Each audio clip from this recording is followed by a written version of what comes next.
메리 크리스마스. 우리 아기 예수님이 태어나셨습니다. 성탄의 놀라운 축복과 은총이 여러분과 가정 위에 함께 하시기를 간절히 축원합니다. 오늘 영상으로 또 가정에서 예배를 드리는 우리 성도들도 계십니다.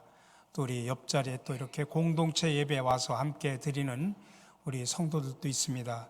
그동안은 제가 이게 마스크를 쓰고 있어서 코로나 상황이라 인사를 우리가 서로 안 했는데, 이 마스크를 쓰고 있으니까 너무 바짝대지 말고 서로 즐거운 성탄의 축복이 함께 하시기를 기원합니다. 축하 인사라도 한번 합시다. 예.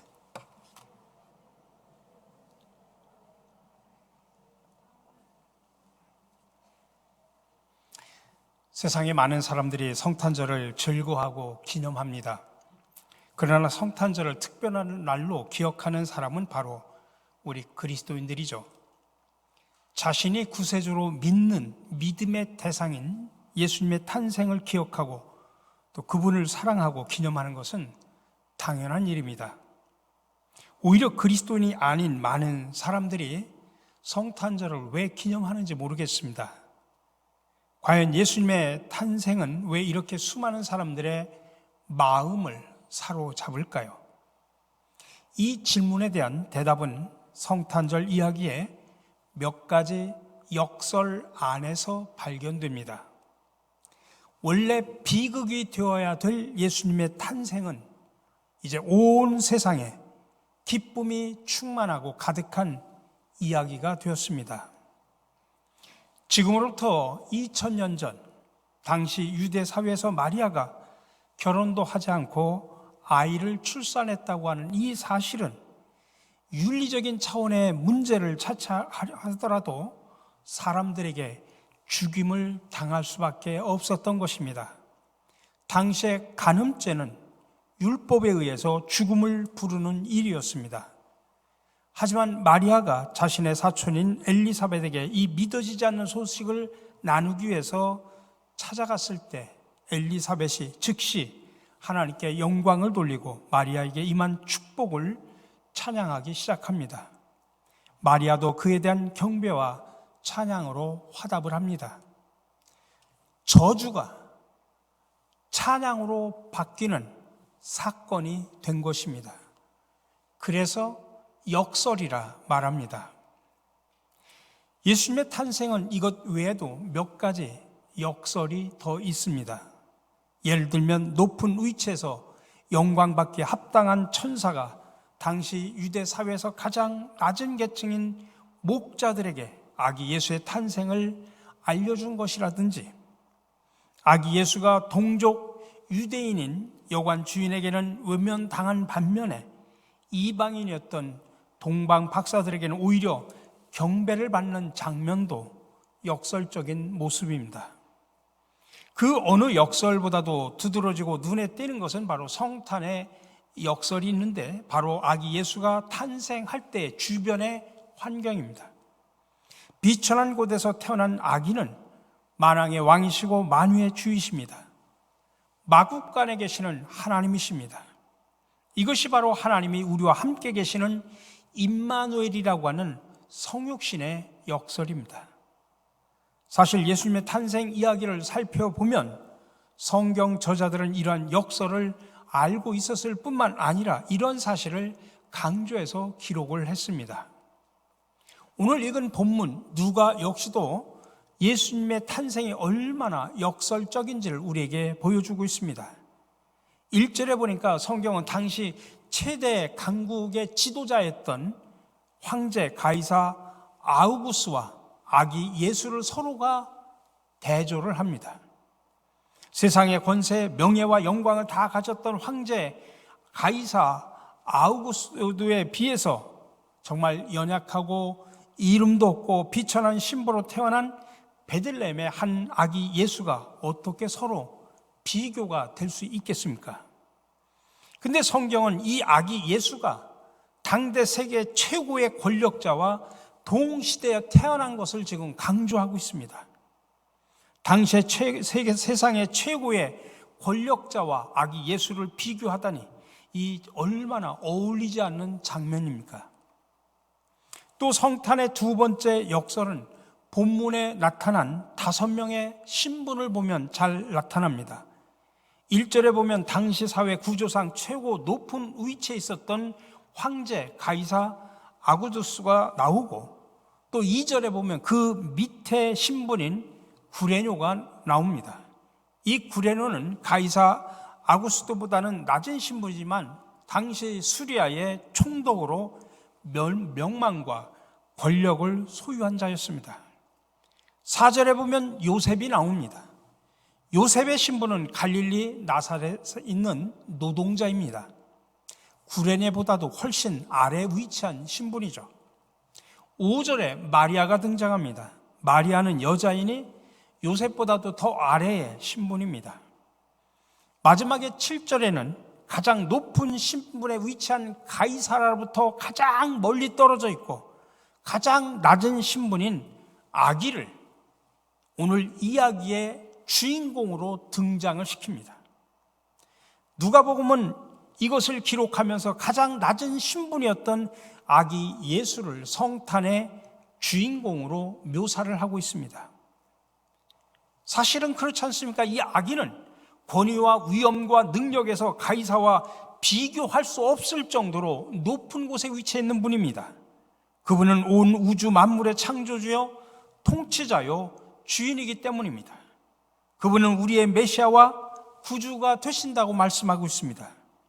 그런 분이 이렇게 연약하고 어린 아기의 모습으로 우리에게 오셨다는 사실은 얼마나 모순되는 이야기입니까? 바로 이 모순되는 이야기가 바로 성탄의 이야기입니다.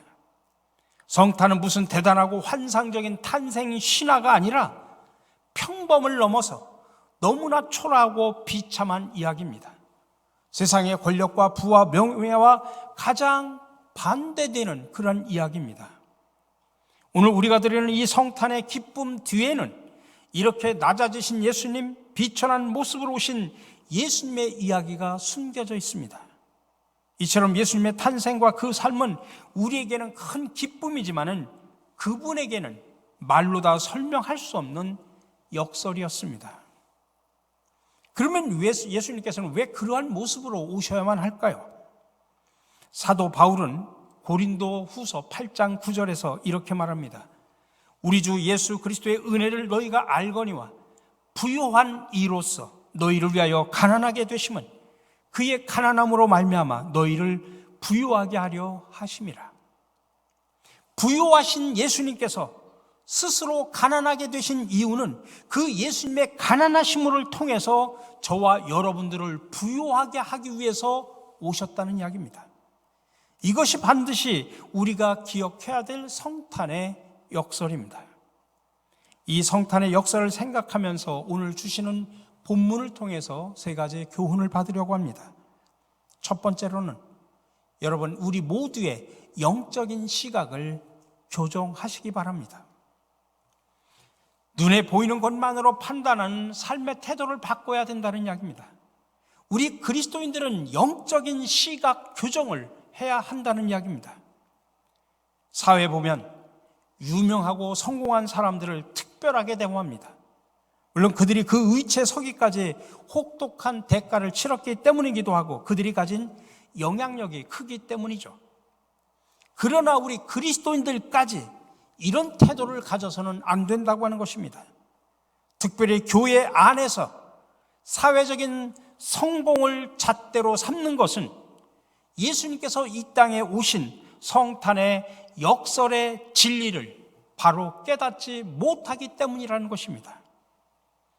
인간을 그 존재 자체로 소중히 여기며 모든 사람을 편견 없이 공평하게 존중하는 것이 예수님의 탄생의 역사를 통해서 깨달아야 될 교훈입니다. 반대 경우도 마찬가지입니다. 내가 좀 사회적으로 높은 위치에 있다고 해서 우쭐대는 마음을 가지고 다른 사람들을 대해서는 안 된다고 하는 것입니다. 예수님의 탄생이 우리에게 주는 가르침은 높으신 하나님께서 가장 비천한 껍데기 안에 가장 위대한 선물을 감춰주셨다는 사실입니다. 하나님은 독생자 예수 그리스도를 말구유 안에 놓으셨습니다. 하나님이신 구세주를 세상에서 가장 낮은 자리에 위치하게 하시고 아무도 알아주지 않는 낯선 여관의 한 마국간으로 보내셨습니다. 이유가 뭘까요? 바로 눈에 보이는 세상의 가치관, 세상의 시각만으로 살지 말 것을 우리에게 가르쳐 주는 것입니다. 하나님이 인간의 몸을 입었다는 것만도 비천한데 가장 연약한 어린 아이로 오셨다는 사실은 겸손한 시각을 가지고 이 세상을 살아가야 된다고 하는 강력한 가르침입니다. 두 번째로는 우리는 성탄의 역사를 통해서 결코 살아가면서 낙심해서는 안 됩니다.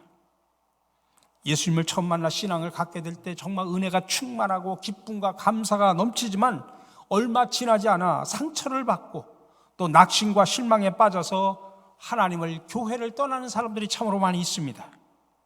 그 가운데는 자기 자신에 대한 낙심과 실망 때문에 하나님과 깊은 영적 교제를 하지 못하는 경우가 있습니다.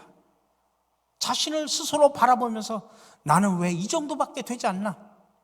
왜 나는 이렇게 연약한 정신력과 생활력을 가졌을까 하면서 자신을 탓하고 낙심하는 것은 사실 그리 어려운 일은 아니죠. 우리 모두가, 인간들은 연약하기 때문입니다.